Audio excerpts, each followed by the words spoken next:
EPS மேல்முறையீட்டு மனு தீர்ப்பு ஒத்திவைக்கப்பட்டுள்ளது. இது தொடர்பான விவரங்களை செய்தியாளர் ரமேஷ்குமார் நம்மோடு பகிர்கிறார். ரமேஷ்குமார், அண்மை விவரங்களை நீங்க பதிவு செய்யலாம்.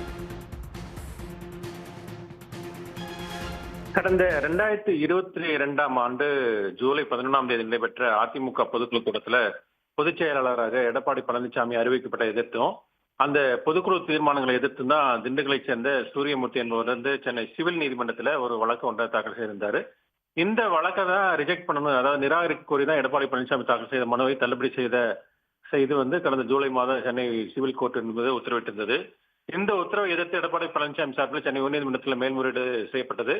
இந்த வழக்கு இன்று நீதிபதி பி பாலாஜி முன்பு விசாரணைக்கு வந்தபோது இபிஎஸ் தரப்பில் ஆஜரான மூத்த வழக்கறிஞர் விஜயநாராயணன் மற்றும் வழக்கறிஞர் நர்மதா சம்பத் வந்து ஆகியோர் ஆஜராகி அப்போது வந்து 2018ஆம் ஆண்டிலிருந்தே சூரியமூர்த்தி கட்சியினுடைய உறுப்பினராக இல்லை என்றும், அதிமுக வேட்பாளரை எதிர்த்து சூரியமூர்த்தி போட்டியிட்டதாகவும், கட்சியில உறுப்பினர் இல்லாத ஒருவர் வந்து ஒரு கட்சி விவகாரம் குறித்து மனு தாக்கல் செய்ய முடியாது என அவங்க வாதிட்டார்கள். சூரியமூர்த்தி சார்பில் ஆஜரான வழக்கறிஞர் வேல்முருகன் வந்து கட்சி விதிப்படி கட்சியின் உறுப்பினராக தொடர்வதாக அவர் வந்து தெரிவித்தார். கட்சியினுடைய பொதுச் செயலாளர் அடிப்படை உறுப்பினர்களால் தான் தேர்ந்தெடுக்கப்பட வேண்டும் என்று கட்சியின் நிறுவனர் எம்ஜிஆரின் விருப்பத்தை மீறி கட்சி விதியில மாற்றம் செய்யப்பட்டுள்ளதாக அவர் வந்து வாதிட்டார்.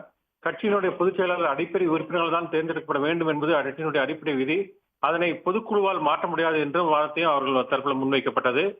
எம்ஜிஆர் மக்கள் கட்சியின் கூட்டணியுடன் சுயேட்சையாகவே போட்டியிட்டதாக மனுதாரர் சூரியமூர்த்தி தரப்புல வாதம் என்பது முன்வைக்கப்பட்டது. இருதரப்பு வாதங்களை கேட்ட நீதிபதி எடப்பாடி பழனிசாமி தாக்கல் செய்த மனு மீதான தீர்ப்பை வந்து தேதி குறிப்பிடாமல் தள்ளி வைத்திருந்தார்.